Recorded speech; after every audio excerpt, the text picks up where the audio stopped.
On September 24th, firefighter Louis Caccioli told People Weekly point blank, "We think there were bombs set in the building." That claim was echoed by many witnesses and by firefighters who heard the explosions just before Tower 1, Tower 2, and Building 7 collapsed. The steel-supported twin towers were built to withstand the impact of a passenger jetliner, yet the official explanation for their collapse is that the burning jet fuel heated the steel support beams and caused them to buckle. Expert independent investigators insist that it's impossible for jet fuel burning in oxygen to melt steel, and that most of the jet fuel burned up outside the buildings in clearly visible fireballs. After the crashes, the white smoke turned black, indicating cooling temperatures, not rising temperatures as reported. Why did a company called Controlled Demolition quickly haul away, melt down, and dispose of 499,850 pieces of structural steel that could have proved the temperature the steel had reached and the use of explosives?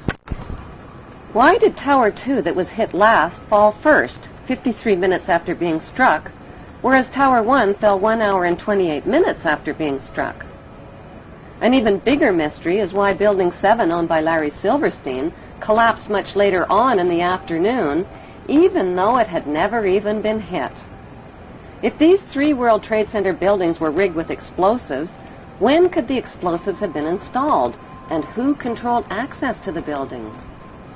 The 30-year-old World Trade Center has always been publicly owned and managed by the New York, New Jersey Port Authority. That is, until a Jewish businessman named Louis Eisenberg became the chairman. Eisenberg is an active leader in Jewish Zionist organizations. He personally oversaw negotiations that put the publicly owned World Trade Center into private hands. Those private hands belonged to 2 Jewish pro-Zionist billionaires named Larry Silverstein and Frank Lowy, even though their bid was lower than other bids. Lowy served as a commando in the Israeli army, and Silverstein just happens to be the former chairman of the United Jewish Israel Appeal. With Eisenberg's help, they landed the 99-year lease worth $8 billion for half price at $3.5 billion. During the moving, renovations, and security changeovers, explosives could have easily been installed in the buildings without detection. George W.'s brother, Marvin Bush, was not only the director of the World Trade Center's electronic security company, he was also the director of the World Trade Center's casualty insurance company called Houston Casualty. That company terminated their insurance coverage for the World Trade Center before 9/11, right in the nick of time. Another suspicious company occupied the 16th and 17th floors of the North Tower. That company, called Zim Israeli American Shipping, suddenly broke their lease, paid a $50,000 penalty, and moved out of the World Trade Center only weeks before 9/11. Zim Israeli American Shipping is owned by Zim Israel Navigation, which just happens to be owned by the government of Israel. If the new owners, Silverstein and Lowy, knew about the 9/11 attacks in advance, why did they buy a 99-year lease to the doomed buildings? Because they could do the simple math. Silverstein bought the $3.5 billion World Trade Center with only a $15 million down payment, which amounts to 0.01% of the total. He took out maximum terrorist insurance coverage only 6 weeks before the attacks. The demolition of the World Trade Center buildings on 9/11 eliminated Silverstein's cost for an $800 million facelift to update the aging 30-year-old buildings. As soon as the spanking new World Trade Center is finally built and expanded to over 11 million square feet of rental space, Silverstein stands to pocket billions of dollars per month. In the meantime, U.S. taxpayers are covering Silverstein's so-called losses.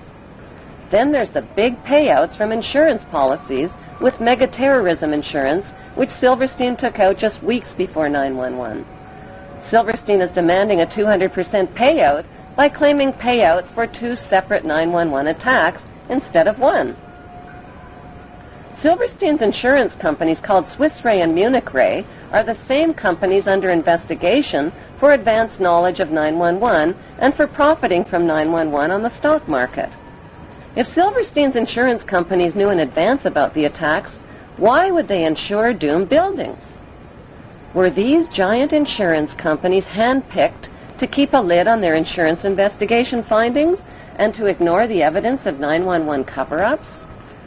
Silverstein has since bought out Frank Lowy, paid off investors and loan groups, put limits on victim compensation claims, and turned the publicly owned World Trade Center into the smelliest private real estate deal in American history. George W. Bush threw up permanent roadblocks to stop an independent investigation of the 911 events. When the 911 Senate Committee report was published, 27 pages that would have connected international banks to 911 were censored.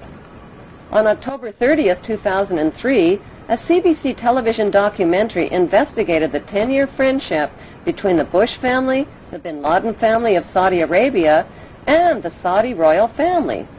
That friendship includes illegal presidential campaign contributions and partnerships in oil and weapons companies like the Carlyle Group. Since 911, 2,500 relatives of victims filed trillion-dollar lawsuits against 7 international banks, against the Saudi friends of the Bush family, and against the U.S. government for suppression of information. On 911, all U.S. flights were canceled, and desperate relatives of 911 victims were grounded. 48 hours later, September 13th, an update. Private flights were still prohibited. To take off required government approval at the highest level. That morning, Prince Bandar of Saudi Arabia visited the White House. And later that day, something unusual began to happen. Despite the blanket aviation ban, several private planes, from Learjets to a 747, were cleared to depart from various U.S. cities. On board were dozens of the Saudi elite, almost every one a bin Laden or a Saudi royal. Meanwhile, Elizabeth Alderman was desperate to find a way from Paris to New York, where her son Peter was missing. The bin Laden family, whoever was in the United States, got safe passage home, and I couldn't get home to be with my children. Other families couldn't get to New York, who lived far away, to even begin to look for their children. At this point, we didn't know who was alive or who was dead. I couldn't get home, and the bin Laden family were all able to get home. Since 15 of the 19 hijackers were accused of being Muslims from Saudi Arabia, why wasn't the fury of George W. Bush directed at Saudi Arabia instead of opium-rich Afghanistan and oil-rich Iraq?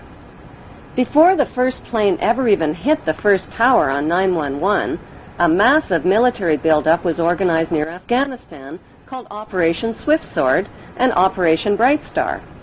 23,000 British troops were sent to the Oman Gulf near Afghanistan, and 17,000 U.S. troops joined NATO troops in nearby Egypt.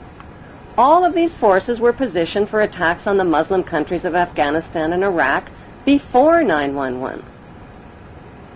The Patriot Act, which was designed to limit American citizens' democratic rights and freedoms, was also designed and written months before the first plane ever even hit the first tower.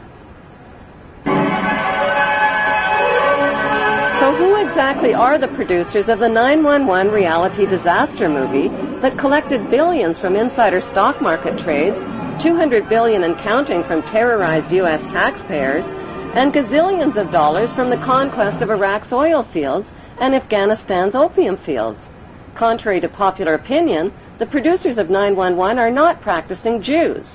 And contrary to popular opinion, the producers of 911 are not practicing Muslims.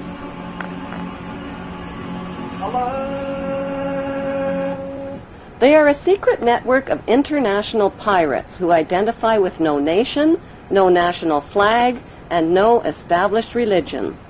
Their flag is the skull and crossbones, and their god, G-O-D, spells gold, oil, and drugs. It is important to understand the difference between the term Jews, Hebrews, and Zionists.